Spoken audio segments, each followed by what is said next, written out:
Hi hello నమస్తే. ఎలా ఉన్నారు, ఏం చేస్తున్నారండి? ఈరోజు ఏంటంటే చాలా హెల్దీగా నేను ప్రోటీన్ పప్పు తయారు చేయబోతున్నాను.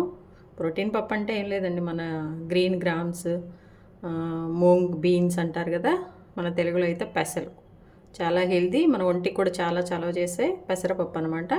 దీనికి తోడు ఏంటంటే ఇంకా గ్రీన్ లీఫ్ వెజిటేబుల్ అండి, పాలకూర వేసేసి చేయబోతున్నాను. చాలా టేస్ట్ అదిరిపోయింది, చపాతీకైనా రైస్కైనా. ఇంకా ఆలస్యం ఎందుకు, వచ్చేసేయండి మరి ప్రిపేర్ చేసుకుందాం. ఈరోజు మనము పెసరపప్పు పాలకూర చేసుకోబోతున్నామండి. దానికోసం నేను ముందుగా 1 కప్పు పెసలు 1 గంట ముందు నానబెట్టుకున్నాను. ఈ నానబెట్టుకునే అన్నీ కూడా రైస్ కుక్కర్లో వేసేసుకొని వాటర్ ఎంత క్వాంటిటీ కావాలో అవి మనం యాడ్ చేసుకోవాలి. ఇవి డైరెక్ట్గా కూడా మనం పెట్టేసుకోవచ్చండి, కానీ పాలకూర ఇది 2 ఉడికిపోతే మనకు పాలకూర కనిపించదు ఇందులో. అందుకోసమని నేను కొంచెం సేపు నానబెట్టాను, 1 గంట. ఇదిగోండి, ఇందులో నేను వాటర్ ఒక 2 గ్లాసులు పోసుకుంటున్నాను. పెసలు కదా, కొంచెం ఉడకటం కోసం వాటర్ ఎక్కువగానే పడతాయి. దీనికోసమని ఒక టమాటాస్ అండి, టమాటాలు ఒక 3 టమాటాలు కట్ చేసుకుంటున్నాను. అలాగే పచ్చిమిర్చి కొంచెం ఎక్కువ ఉంటే బాగుంటుందండి పెసరపప్పుకి. దీనికోసం అని చెప్పేసి కొంచెం ఘాటు ఎక్కువ ఉంటే ఒక 7 నుంచి 8 తీసుకున్నాను. ఒక ఆనియన్ తాలింపుకి ఒకటి, ఇవన్నీ కట్ చేసుకొని ఇందులో మనం మిక్స్ చేసుకుందాం. ఇదిగోండి, ఇందులో మన టమాటాలన్నీ కూడా కట్ చేసుకున్న ముక్కలు వేసేస్తున్నాము. అలాగే ఆనియన్స్ అండి, హాఫ్ వేసాను ఇందులో. అలాగే పచ్చిమిర్చి, ఇవి హాఫ్ కట్ చేసుకుంటే సరిపోతుందండి. ఇప్పుడు మిర్చీలు చాలా ఘాటు ఉంటున్నాయి కాబట్టి చూసుకొని వేసుకోండి. మన పాలకూర శుభ్రంగా నేను వాష్ చేసుకుని మంచిగా కట్ చేసి పెట్టుకున్నాను. ఒక కట్ అండి ఇది ఇందులో వేసేసుకున్నాను.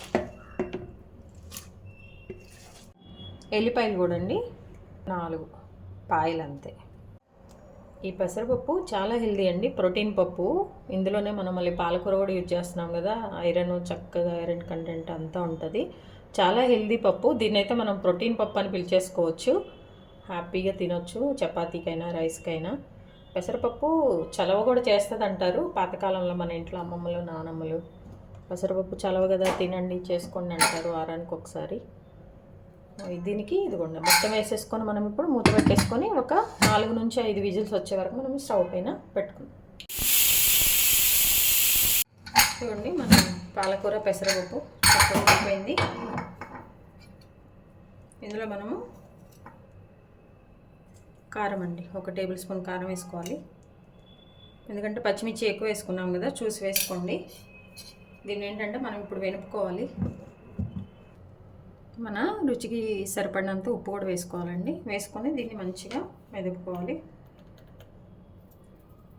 అయితే ఏంటంటే ఇందులో వాటర్ అన్నీ కూడా మనకు అయిపోయినాయి కదండి. ఇంకా వాటర్ కావాలంటే కనుక మనం కొంచెం వేడి నీళ్ళు ఒక గిన్నెలో మనం బాయిల్ చేసుకొని ఇందులో మనం యాడ్ చేసుకోవచ్చు. మాకు ఇట్లా గట్టిగా వద్దు, వాటర్ కావాలనుకున్న వాళ్ళైతే అలా చేయాలండి.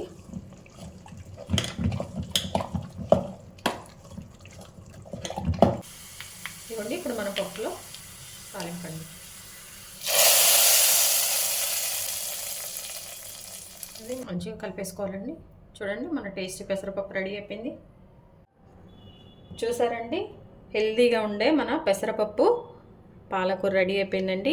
చాలా బాగా వచ్చింది, టేస్ట్ అదిరిపోయింది, మామూలుగా లేదు. చపాతీకైనా రైస్కైనా దేనికైనా చాలా బాగుంటుంది. మీ విలువైన సమయాన్ని కేటాయించిన వీడియోస్ చూస్తున్నందుకు మీ అందరికీ ధన్యవాదాలండి. మీకు నచ్చినట్లయితే like, share, subscribe. Thank you.